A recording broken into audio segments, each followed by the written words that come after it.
regular council public hearing meeting and adoption of minutes. Move minutes of May 16th.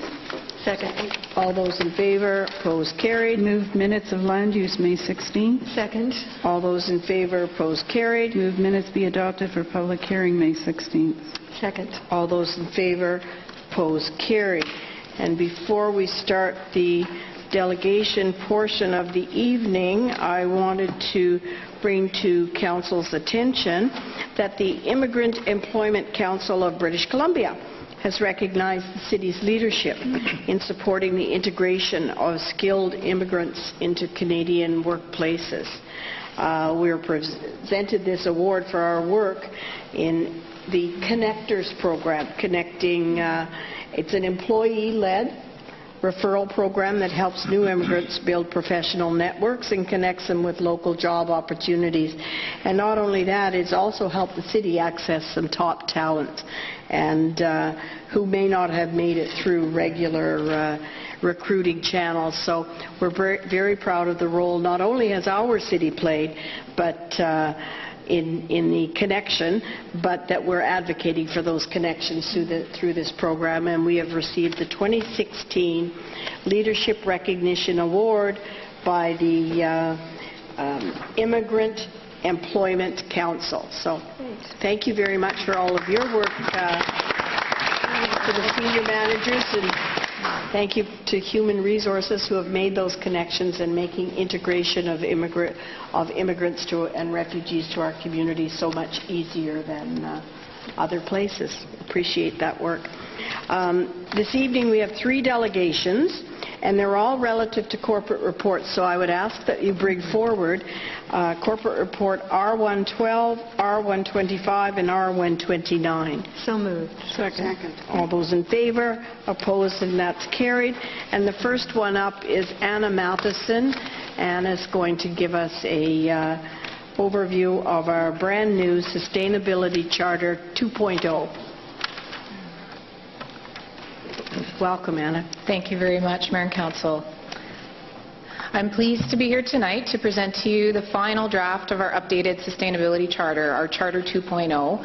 And I know time's at a premium tonight, so I'll really briefly summarize some of the key features of the updated Charter. I'll speak to the engagement efforts that we completed, including the final consultations that just wrapped up. And I'll summarize some of the implementation tasks that are outlined a little more fully in the corporate report going forward. So we've spent about 2 years updating our Sustainability Charter. We did a lot of internal engagement, talking with staff, with senior management, with council, and in the community we spoke with the public and we did a lot of stakeholder engagement. We used a variety of engagement activities, from open houses to digital surveys to a lot of workshops with our stakeholders in particular, and brought to Council in March the draft updated Charter. We then completed a period of final consultations, as I mentioned.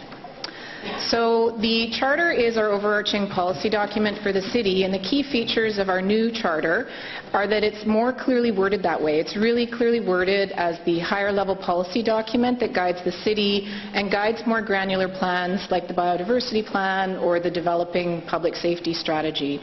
It still looks ahead to 2058, really looking long term, and it focuses very much on community outcomes, so outcomes for Surrey as a whole, not just for the city corporately, but for the community of Surrey. But we do reflect corporate sustainability, recognizing that we want to be a leader in our own community, and so there's a section in the updated Charter that speaks to that. The Charter itself, as a document, really represents the vision for a sustainable community, becoming a more sustainable community over time. The vision statement that's contained in there is a thriving, green, inclusive city.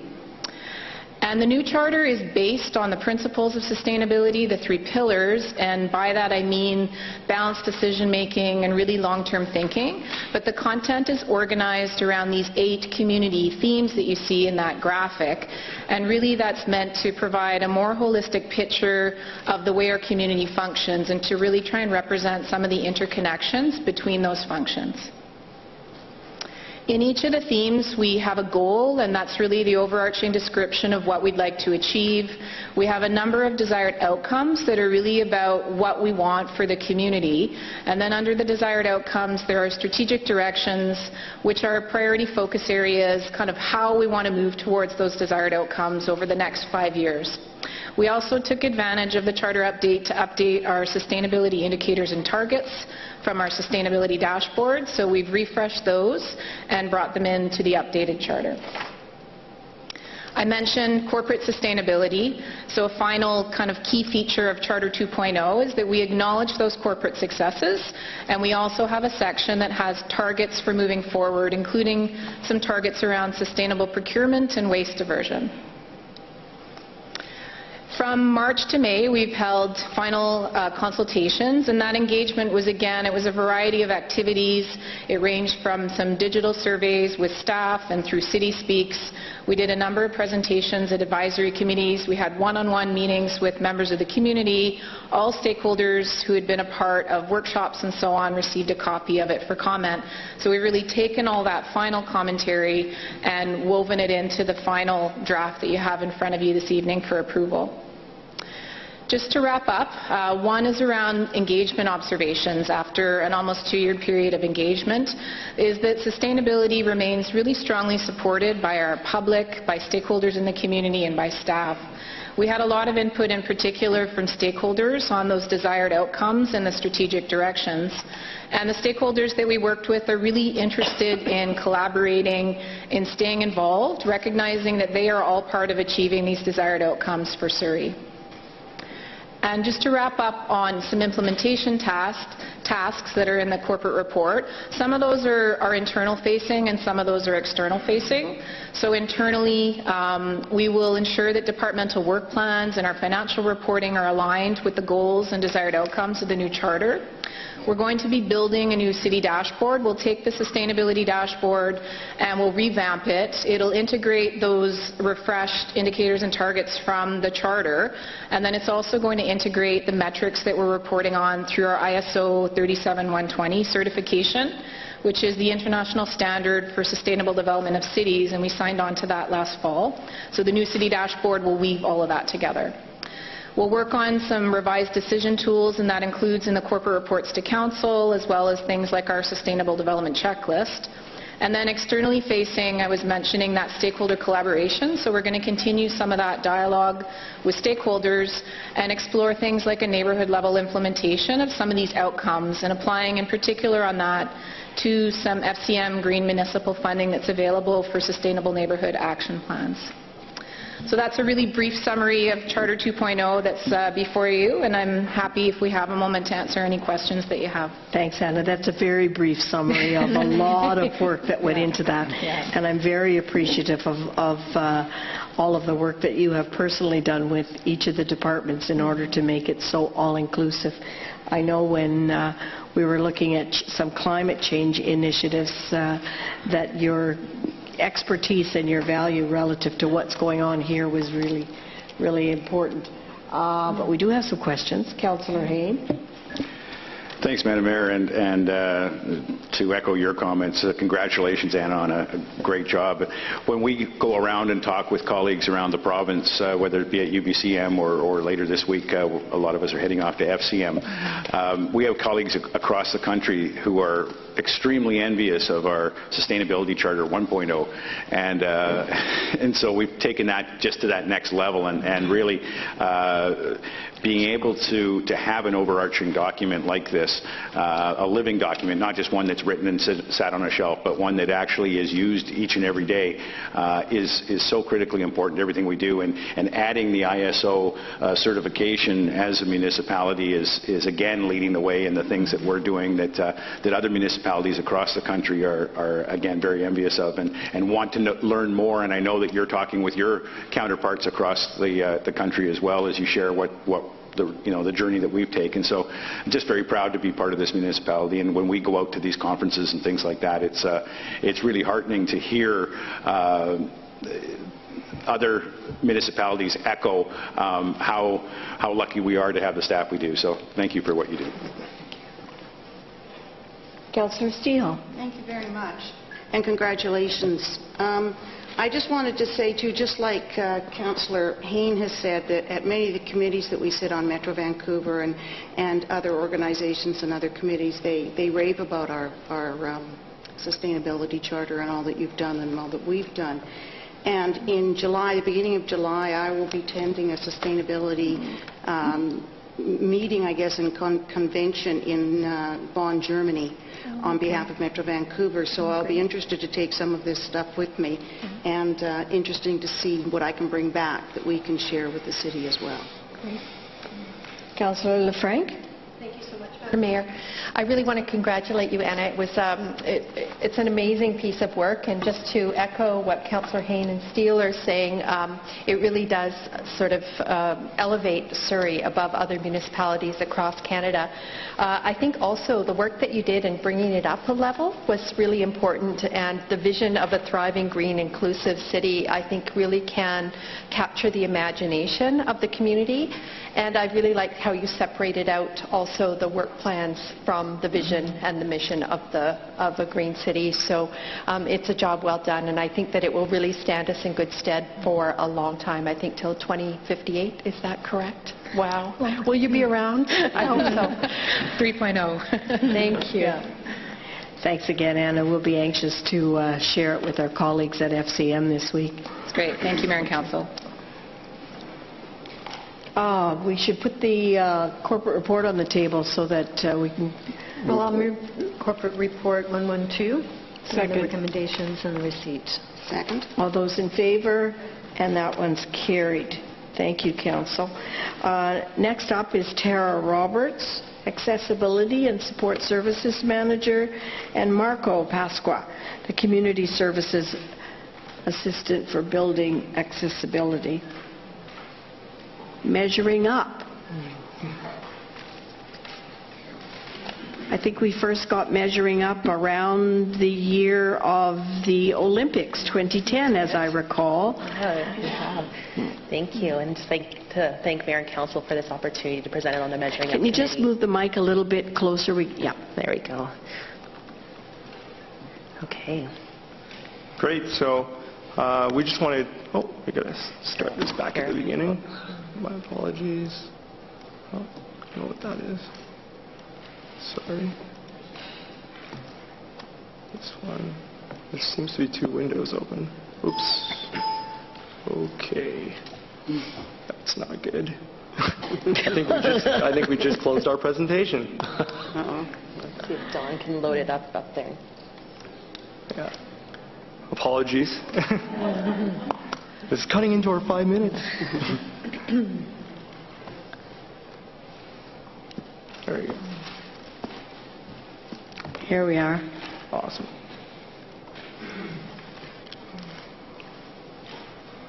All right. Let's see if I can do this here.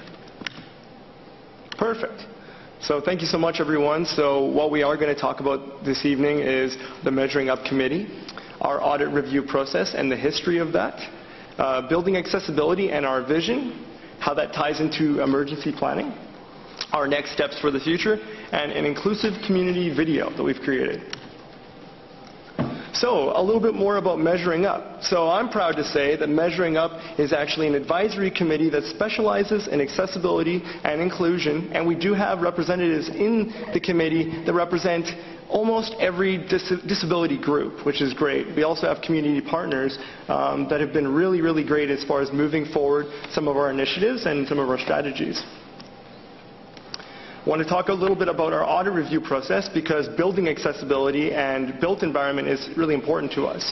So we took a look at some of the audits that were conducted between the years of 2010 and 2015, and we wanted to apply short-term and mid-term and long-term goals within those audits so that the facilities managers within the City of Surrey could work towards those goals. We also want to conduct new audits this year on buildings that weren't previously looked at. All in all, from 2010 to 2015, we conducted 21 audits of Surrey facilities, and that includes parks and playgrounds. We have identified new for 2016, and we also got some new equipment. As you can see there's a GoPro. That's a piece of equipment I can attach to the front of my wheelchair and actually record for training purposes what it's like first-person perspective going through a building. Oh, that's so cool. One of our partners is the Rick Hansen Foundation, and through Rick's foundation, they have an initiative called Planet. It's a website platform that's almost like Yelp, but instead of restaurants, it's actually based on accessibility, so that individuals can go to a location and know with confidence that it's going to be accessible for their needs. Now, this came from the backs of there's a major problem. Individuals like myself would want to go out to a restaurant, we'd show up and realize that we couldn't actually get in. So Rick said enough is enough, and he created a platform where you could go online and actually see the rating based from 1 to 5 on how accessible it is in the areas of hearing, vision, and mobility. So now you can actually go to planet.com and look up those 21 facilities that I mentioned. Each of the facilities are listed in the Planet server, and you can check out the rating that they got, as well as accessibility at a glance, as far as what they stacked it up for, what the entrances were like, how accessible it was. It's pretty neat. So this all builds towards our vision of access for all. And of course, we strive as the City of Surrey to be one of the most accessible cities in the province. And so what we wanted to do was mirror the province's Accessibility 2024 building blocks. So we did just that in our strategic plan in the Measuring Up Committee. And I'm really happy to say that some of the things we've completed is that we actually presented to the Accessibility Secretarians of BC back in February on some of the things that we're doing. And they are actually now going to include everything that Surrey is doing in their annual report. So that is huge, huge. We've implemented accessibility into the City of Surrey's Sustainability Charter, as well as our official community plan. And we created that Inclusive Communities video, which you'll have the pleasure of seeing at the end of this presentation. What we're moving towards is some future goals here. We have the Inclusive Employer Awards coming up this September 29th at the Surrey Arts Centre, and I am going to say nominations are now open. So if you do know of an inclusive employer in Surrey, White Rock, or Delta, please go to employerawards.ca and you can nominate them today. We're going to continue to move forward with our work with the Rick Hansen Foundation and their Accessibility Certification Program. We are going to continue to get committee leads that can help us to build our accessibility design standards for citywide purposes, develop and implement an education plan for vulnerable populations on emergency preparedness, continue to support city staff on accessibility within our recreational facilities and other municipal buildings, and of course educate the community and other businesses of the importance of inclusive hiring and other practices.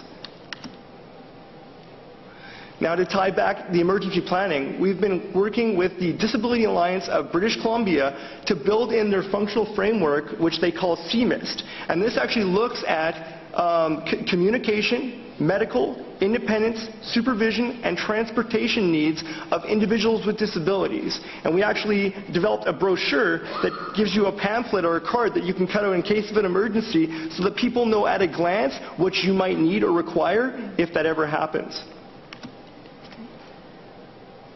So our next steps is, obviously, we want to continue to prevent future barriers. So we're going to look into funding options. We're going to audit additional facilities, continue to work with other city departments, and we really want to identify accessibility champions within our town centres that can help us to move forward. I think, here's our video. We're proud to present our video. Welcome to Surrey. We've got big dreams and big goals when it comes to being accessible and inclusive, so that everyone in our community has the chance to discover, explore, and grow. We're making a difference through our innovative programs and services that ensure equal opportunity. We inspire participation, create social connections, and foster lifelong learning. We believe in the power of play, recreation, and sport. We've attracted teams from around the world, eager to take home the gold. Now we're setting a gold standard in building strong, healthy, and connected communities. With Within our many recreation facilities, community centers and arenas, and over 100 parks and playgrounds, there's something for everyone to get out there, get active, and get going. So what are you waiting for? This is my Surrey. This is my Surrey. This is my Surrey. This is my Surrey. This is my Surrey. And the future lives here. Oh, well done. Excellent. And then, of course, we'll reach our goal. That concludes the presentation. Thank you very much. That was great. I really enjoyed that, and I think it would be interesting to see from the perspective of some of the work that you're doing going around, what that actually looks like from your perspective. I'd love to come and see that sometime when you do that Go camera, because I found that really interesting. Couple of questions or comments. Councillor Martin. Thank you very much, Madam Mayor, and I just want to congratulate you on all the wonderful work and all the wonderful work that our staff does. I'm very, very proud of the programs that you're able to offer to everyone in our city. Thank you so much. Oh, thank you. And Councillor Starchuk. Thank you, Madam Mayor. Tara, when you guys do your audits, can you do one on Marco's enthusiasm? I don't know whether or not we've got a new high for that, but Yeah, 5-star. Yeah, there's a couple of things I just wanted to point out, and one of them came in the corporate report about when you see a problem that there's action and it's taken right away, and sometimes in our renovations, we forget some things that are going on, and I'm just so proud to say that when something gets pointed out, that it's actioned so quickly, and it's not forgotten. And the other part was the addition into the ESS to making sure that those accessibility things that are there, first and foremost, so that we're not thinking about after the fact, that we're thinking it out front. Of course. Thank you very much. I just want to add a huge kudos to Tara, because without her I wouldn't even be here at the city. So she definitely identified me as a champion within the community, and I owe her a lot, so major kudos to her. I knew she'd hate that.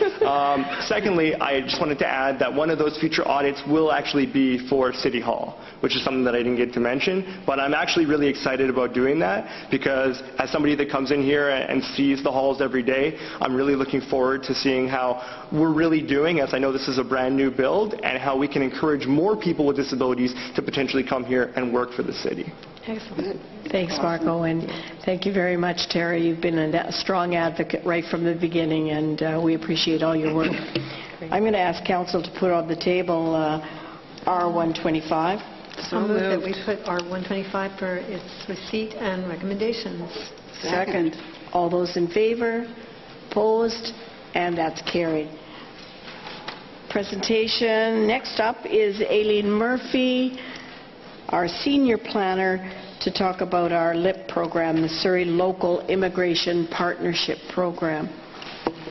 Madam Mayor and members of Council, Olga Sherbina, the LIP coordinator, and I are pleased to be reporting on the Surrey Local Immigration Partnership tonight.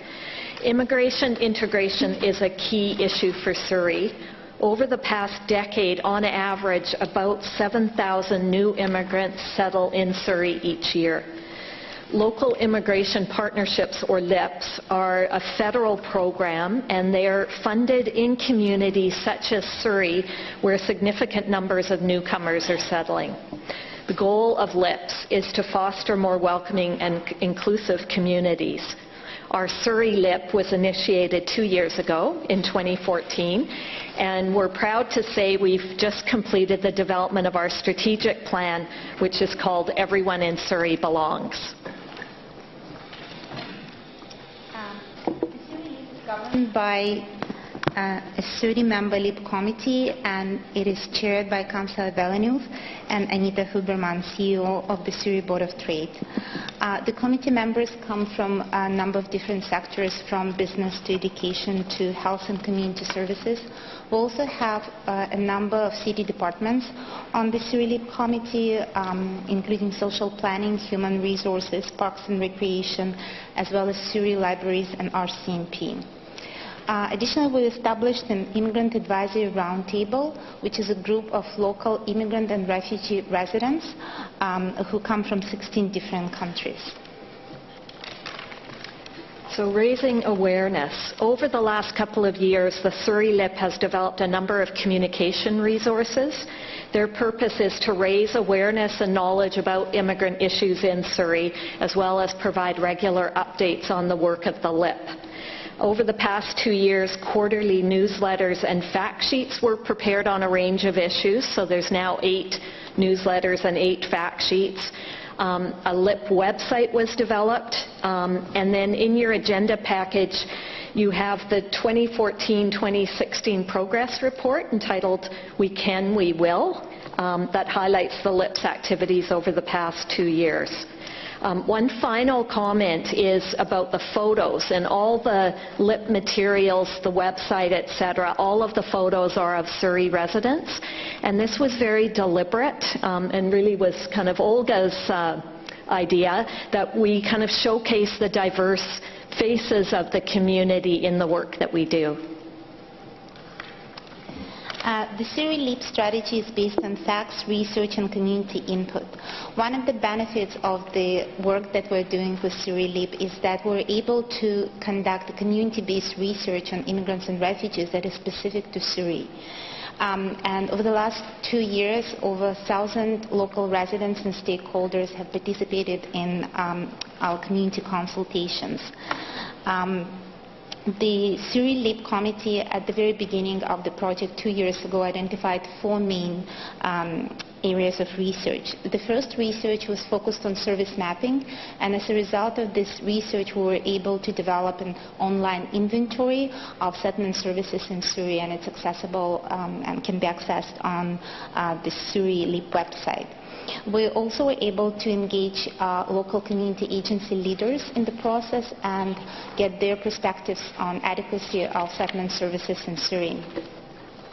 The second research project was on immigrant integration, and both immigrants and Canadian-born residents were involved in this research and were asked to provide their opinions about how welcoming and inclusive the city of Surrey, this community Surrey is for new immigrants, and we are pleased to report that overall the results were thoroughly positive. The third research project was focused on labor market integration, and it's a well-known fact that for any immigrant, for any newcomer, whether he or she is an immigrant or refugee, finding a meaningful employment is really important, and it's kind of a priority in their settlement process. This research on labor market integration was quite important, as it sought the perspectives of employers, immigrant serving agencies, and immigrants themselves. And finally, many new immigrants in Surrey are youth, and so in January we partnered with the Vancouver Foundation Fresh Voices team to organize a full-day forum for youth, for newcomer youth, and it was attended by over 50 refugee and immigrant youth who were able to provide their perspectives and their priorities that were reflected in our strategy. The research on refugees was contracted to SFU Surrey, and it was just finalized last month. And this research looked at the needs of refugees, and it will inform the development of a separate refugee integration strategy. So the vision of the strategy is its title, Everyone in Surrey Belongs. From the research and the community consultations, the LIP identified 5 strategic directions. The first is accessible services, so the goal here is that newcomers have ready access to the services they need to successfully settle and integrate. The second strategic direction is engaged community, and this refers to providing opportunities for new immigrants to connect with residents of other cultures and to participate in community life. And this is really an area where the city can play a key role. Third is meaningful employment. The strategy includes recommendations to enhance new immigrants' integration into the workforce, and the Surrey Board of Trade has a particular interest in this area. The plan includes a focus on youth and ensuring that immigrant and refugee youth have access to the opportunities that will help them to thrive. And fifth is sustainable leadership, and this includes recommendations on how the LIP can continue to play a strong leadership role to implement the plan. So our plan is ambitious. It's a 3-year plan. It has 80 recommended actions. However, it's important to note that it's a community plan, and no single agency, including the city, is responsible for taking action on all the recommendations. The plan will be successful if it is a community-wide effort. So in terms of our next steps, this final slide shows you some of the next steps that we're going to take in the next year. We're happy to report that in March, the city's contribution agreement with the federal government was extended for 1 year. And some of the activities planned are the development of the refugee strategy in the fall of this year, a youth project, likely another youth forum, as well as an event to bring together employers and immigrants. We're also hoping to do the research to assess the capacity versus demands of services, with primary focus on English language training. We received a 20,000 grant from the province of British Columbia to conduct an anti-racism project. And finally, we are planning to do a Surrey LEAP evaluation to ensure that the resources that we're receiving are useful maximum impact. What's important to mention is that the funding that we're receiving from the federal government is not going to cover our kind of expenses on all types of projects that we're proposing in the strategy, as Eileen mentioned. And so over the next year, we will be continue to seek another funding for some of the LEAP projects. And we would like to take this opportunity to thank LEAP chairs, Councillor Villeneuve and Anita Huberman, as well as 30 organizations who are members of our Surrey LEAP committee, as well as members of our Immigrant Advisory Roundtable, for their time and contribution in the development of the strategy. Thank you very much.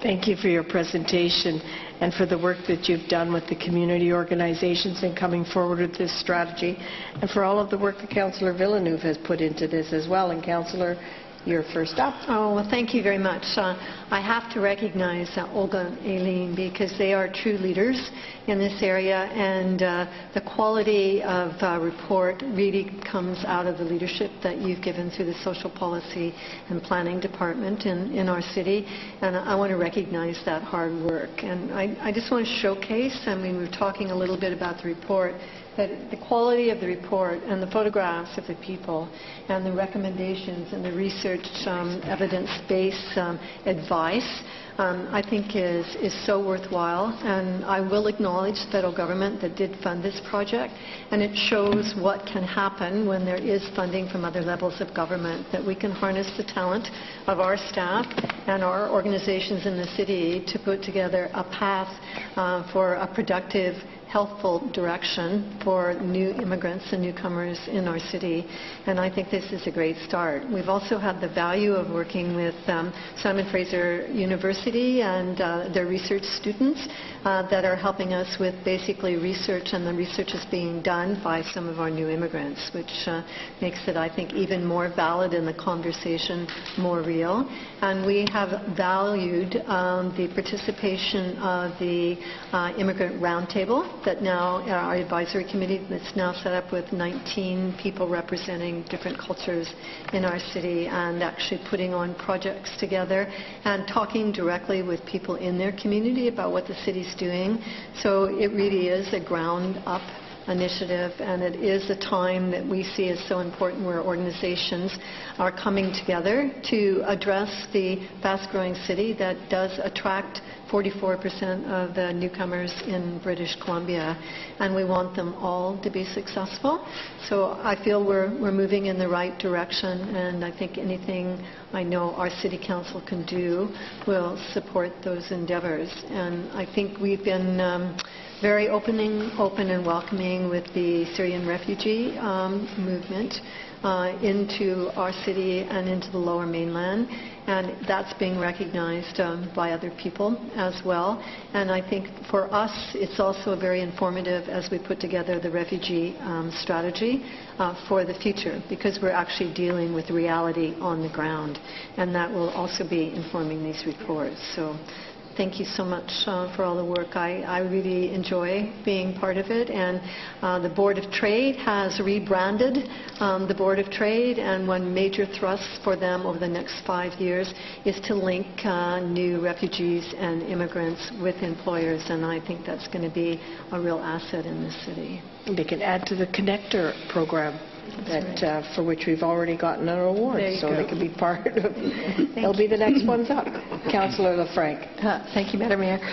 So I really want to say that after this is our third presentation, and the theme tonight is kind of inclusion and belonging, and this really does show that this city is really interested in helping our newcomers and refugees to feel included and let them know that they belong. I think this is a really fine example of how, even though the city is not responsible for this portfolio and does not pay for this financially, that we really have a role in convening and bringing people together. And I'm just really proud of the fact that we've been able to bring together those 30 organizations and those 19 individuals from those communities to actually get some pretty amazing work done, leading edge work done. And so I want to congratulate Councillor Villeneuve and you for the fine work that you've done. I also want to point out 1,000 people were asked. That's pretty significant work. So it's a fine piece of work again, and I think that it really does say a lot about who we are as a city and the direction that we're going. Thank you.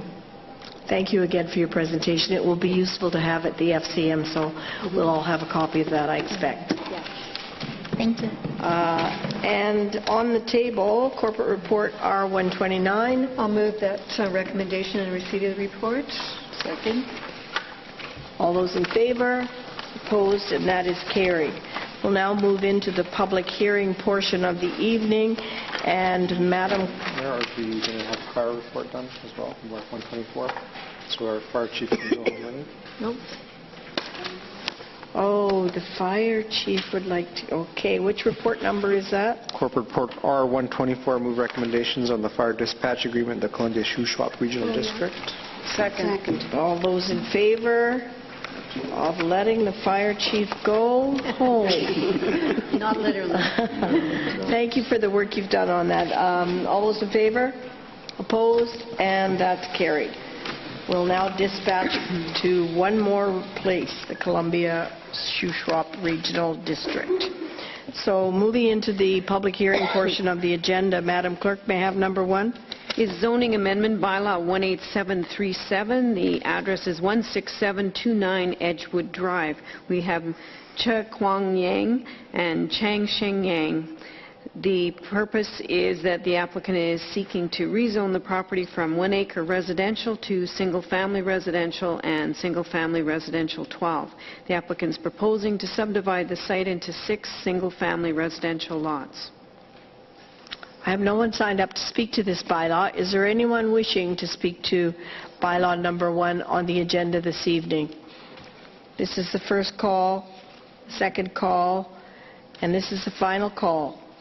Thank you, and that concludes the public hearing portion of our agenda this evening.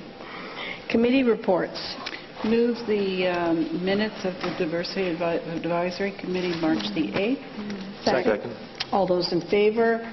Opposed? Carried. And move the recommendation which that Council consider increasing the Surrey Art Gallery art acquisition budget from $5,000 to upwards to $15,000 or $20,000 as part of the next budget review process for 2017. Second. All those in favor? Opposed? And that's carried. Madam Mayor, just on that one, were the minutes be received on that? I missed that. No, we didn't do it, so that's a second. This is, there was the Cultural Development Advisory Committee minutes. Yes. Be received. All those in favor? Opposed? That's carried. Move minutes be received for Surrey Heritage Advisory Commission. Second. All those in favor? Opposed? And that's carried. Proclamations, I have Councillor Woods, did you have your... No, Madam. You're okay? I was merely signaling to one of my colleagues. Okay. It was a signal. I have 3 proclamations this evening. The first is the Intergenerational Day, June the 1st. Whereas Intergenerational Day Canada is meant to raise awareness about the power of making simple, respectful intergenerational connections, and whereas Intergenerational Day Canada is a day to celebrate all of the good things presently taking place between generations in local communities. Now therefore, be it resolved that I, Linda Hepner, do hereby declare June 1, 2016 as Intergenerational Day Canada in the City of Surrey. World Oceans Week, June 1 through 8.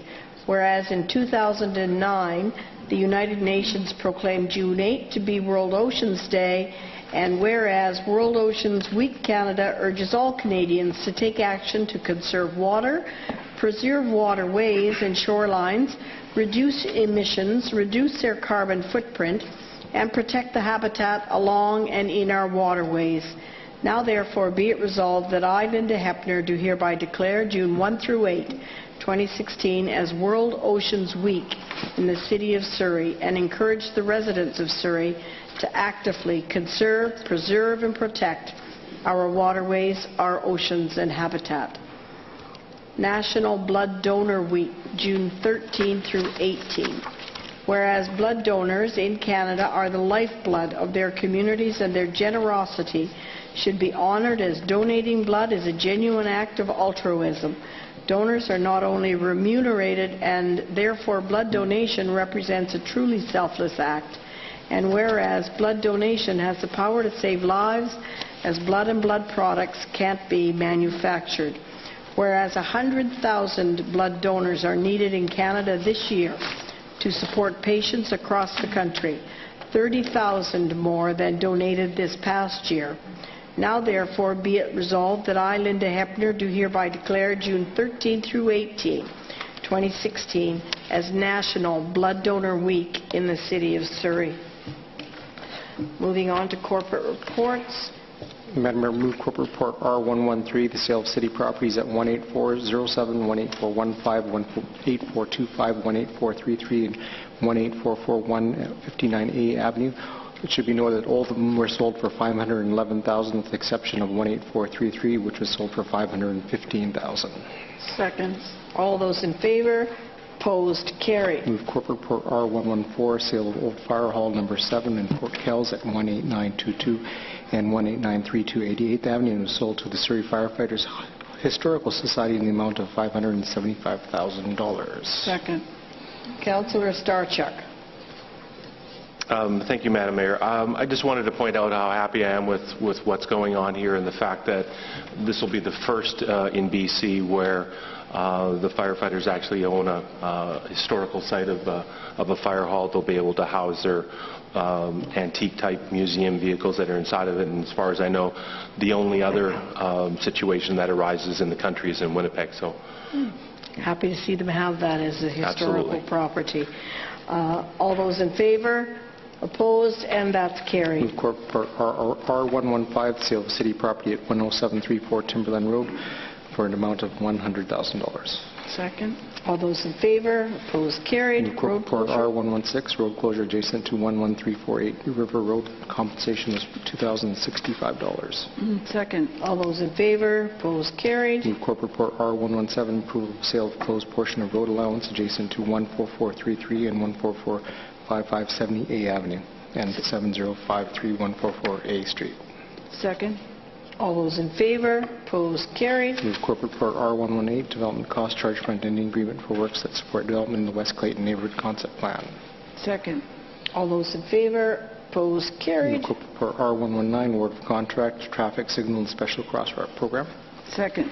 All those in favor? Opposed? Carried. Move corporate report R120, award of contract for the 2016 transit stops and miscellaneous road improvements. Second. Councillor Villeneuve. Well, I certainly will support the report, and earlier today did have, and it doesn't quite relate directly to this report, but I know we're going to be upgrading our transit stop areas, where some will have the shelter and some will just be benches.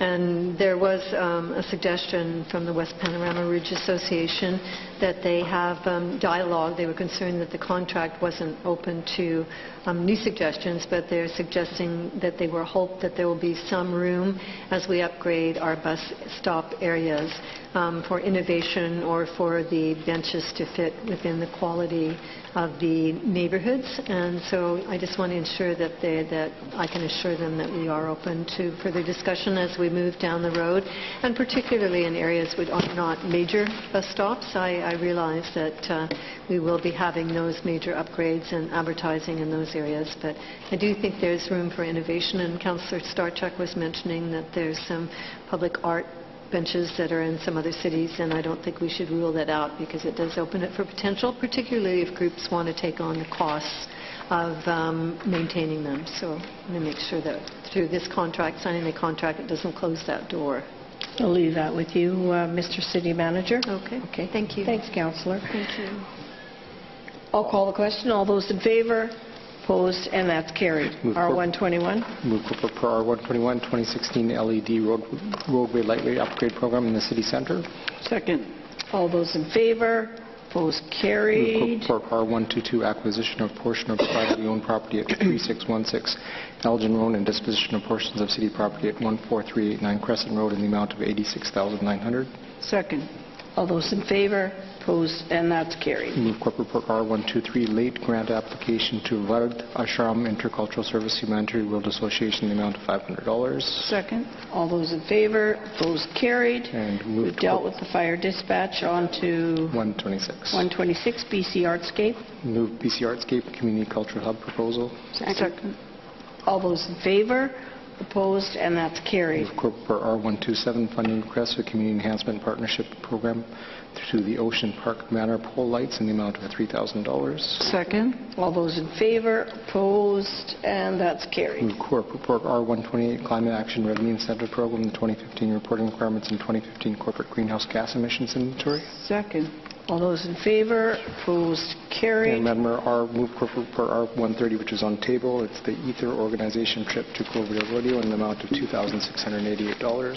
Second. All those in favour? Opposed? And that's carried. Into bylaws. Bylaws arising. And the third reading on H1. Second. All those in favour? Opposed? Carried. On number 2, move that DVP 7916007700 be approved. Second. All those in favour? Opposed? Carried.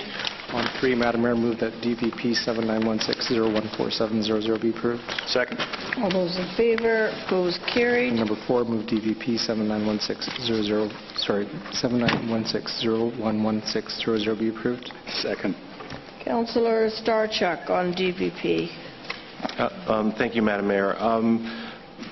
There seems to be some controversy and some confusion as to the methadone dispensing and the amount of less than 1% of the business that's there. I don't want to get into whether or not it's something that's requirement, is it a part of the treatment, but the bottom line is that inside of some of the questions that were there were some answers that didn't come forward with regards to this area. The fact that it was, less than 100 meters from the store that was next door. I don't have any exception to the part of the way that we do business now with doctors' offices and clinics and being in close proximity to the medicines that are there. But in this area here, it hasn't really demonstrated that there's the need for the methadone that may or may not be dispensed because of the percentage that was there. And I don't know what 1% or less than 1% actually represents with regards to the amount of daily visits. So I wouldn't be in support of the DVP unless it went back to staff to have that part of it clarified. Okay, thank you, Councillor. I'll call the question. All those in favour? Opposed? And that carries. On number 5, Madam Mayor, move DVP 7916016400 be approved. Second. All those in favour? Opposed? And that carries. On number 6, move DVP 7916092000 be approved. Second. All those in favor? Opposed?